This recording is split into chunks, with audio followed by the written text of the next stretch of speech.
Testing seems to show that this here teleporter can take us to planet called Daris. Oh, aye. Yeah.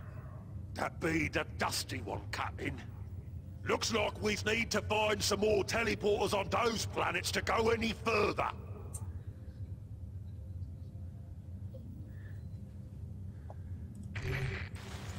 Attention!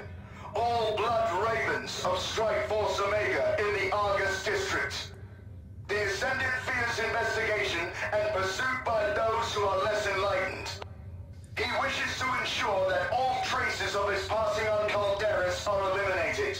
As such, Argus settlement is to be razed to the ground. Success will ensure his pursuer's trail shall grow cold and his great plans realized. What are these poor humies figuring? Burning the place for we's can get a looting! They'll ruin the best bits! Boys, before we zap out with the teleporter, we's gonna stomp these humies, and then loot and burn the place proper! Yeah, so with that incredibly paper-thin plot, we start Mission 3. Are you finally going to introduce me? No. Plank. Oh, why not? Plank's here, again. So, Snap that teleporter platform, boys! It's big enough to call in the biggest boys and wagons! It's not my fault this game just kind of keeps rambling on and on and on.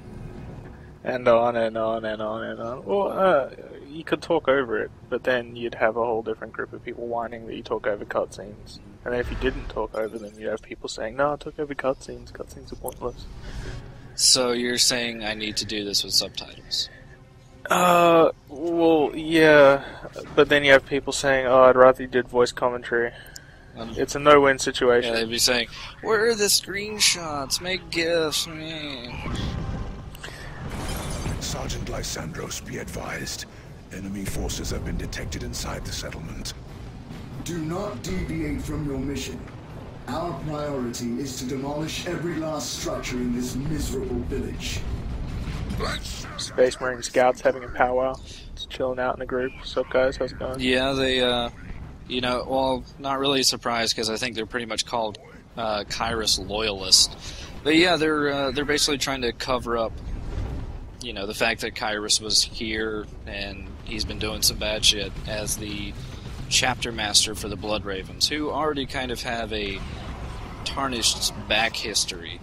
Just a little dodgy, yeah. Yeah. Well, I mean, that demon being released was kind of an accident. They really didn't expect it. Yep. And you'll hear Gabriel Angelos whining about it a lot. Yep. So for those who don't know, Kyrus is the chapter master of the Blood Ravens. What are these guys called? Yeah, Blood Ravens, yeah.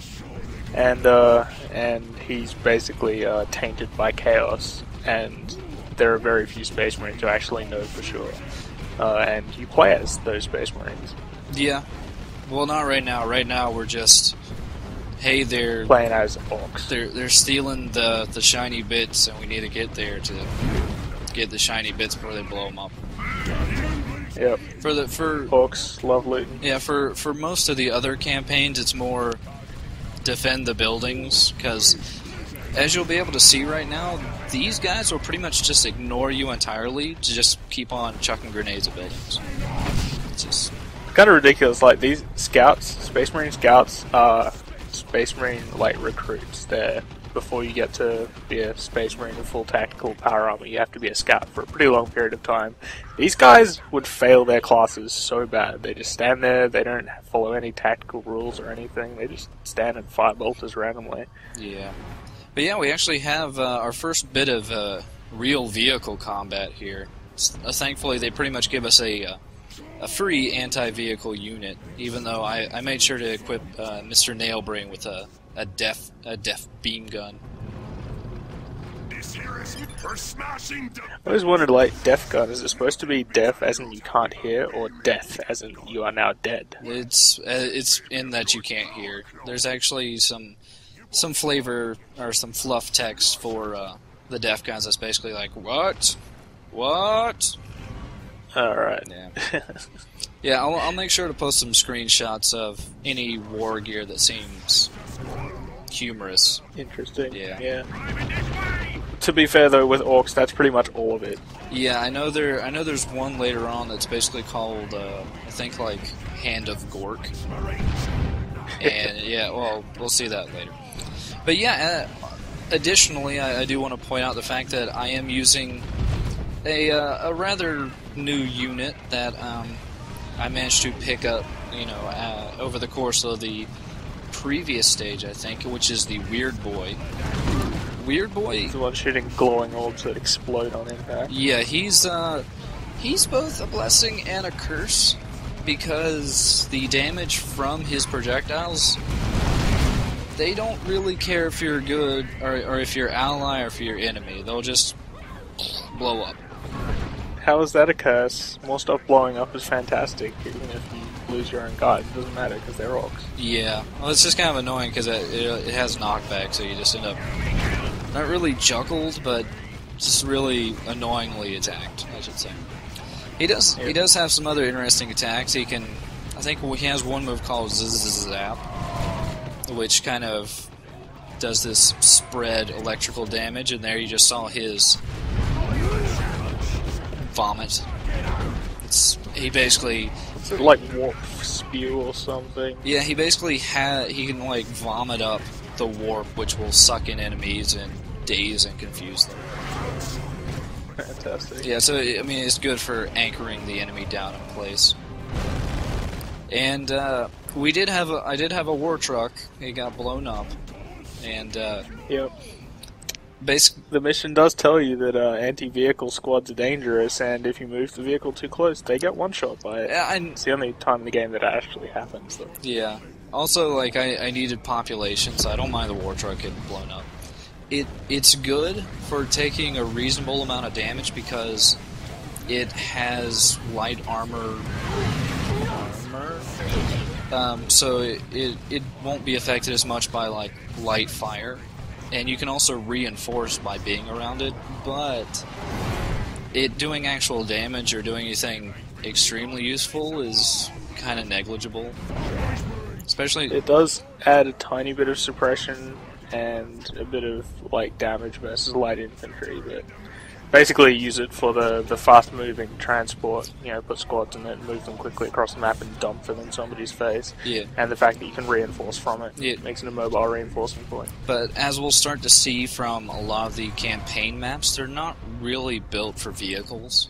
They're mostly very, I don't want to say linear corridors, but they are incredibly small, so like actually... Yeah, it can be difficult to move shit around in them. Yeah. I mean, even the war boss can kind of cock block you from like moving or getting himself to the front. I mean, normally a war boss, if a boy was standing in front of him, you just kind of slap him away and charge on through. Not Captain Bloodflag. He's a patient and nice war boss. He's a gentle giant. But yeah, we're actually, I think we're going to see our first dreadnought here of the Ork campaign. I think he's considered kind of a light vehicle himself. Most of our normal weapons aren't really going to hurt him. Thankfully, though, I did make sure to equip Brickfist with the Melt-A-Bomb. So sometimes you'll start to see a countdown that's the Melt-A-Bomb being thrown, which is an anti-vehicle explosive. Yep. So pretty powerful stuff. Yeah, it's just it does have a fairly long cooldown, and usually I also made sure to get Nailbrain's weapon setup upgrade. So basically, Nailbrain doesn't even have to set up his weapon anymore. You just point him in a direction, he immediately fires. Yep. So handy. Yeah. So normally his beamy death gun has that bit of a drawback. It doesn't anymore. The only drawback right now is the fact that the war gear drops have been kind of sparse. So I actually don't have any armor on any of these guys. It's Brickfist keeps getting his face kicked in. He's died several times this mission already. Yeah, between Brickfist and Spookums, I'm a master of the micromanager. Oh, yeah, like I think when I was first starting to play this, I made the mistake of giving the healing item, the battle juice, to Blood Flag. Except he never has enough energy if you keep using the wall. Yep. Yeah, you want to be able to stomp and wah and use all his combat abilities much more than you want to be using the fight juice. Yeah, so I usually... It could be reasonable to give it to Brickfist, but Brickfist also uses a lot of his energy up for, you know, just jumping and disemboweling. And I guess I should kind of set up what I'm about to do right here. And it's not going to make a lot of sense, because it's kind of dumb. But as we're going to see in a second, outside the fog of war is a very annoying trap. Well, I don't want to say it's a trap because it's the Space Marine headquarters, so there's going to be a lot of Space Marines. And a lot of defenses. Yeah, and they're very set up against you. So basically, rushing in is a bad idea because there's also like 2 tarantula turrets here, which will pretty much instantly suppress you. So it's good to get rid of the tarantula turrets, and you can, and there's still targeting cogitators, so you can use those to your advantage. Except there's about 2 missile guys, and they'll instantly take out the turrets when you do turn them. So it then becomes a jumblefuck. Yep. Yeah. I wish there was a better way. Well, that's what Orks love best. Yeah. Spookums loves to die, and fucking Brickfist loves to die. I really wish they had more health or armor or anything, but they're... Yeah, right now there's just not very many ways to keep them alive. He could stealth Spookums, and he could not jump Brickfist into... I think he was fighting about 8 Space Marines simultaneously at point-blank range. What? Point-blank bolter-fire tends to mess up an Ork's day, no matter how cool he is. When did you become Sun Tzu? I know, right? Yeah. But no, it's just another problem. Well, I don't want to say it's a problem, it's more just a inconvenience is, you'll see right now in the midst of all my Ludas and range guys, were some Assault Marines, or basically Marines with jump packs. For some reason, they have about 10 times as much health as every other goddamn soldier in this, like, fucking map. And they will just wreck your shit. Which, you know, if any of you ever play Retribution multiplayer, you make a lot of Assault Marines and just fucking wreck face. So it's basically Assault Marines and Terminators.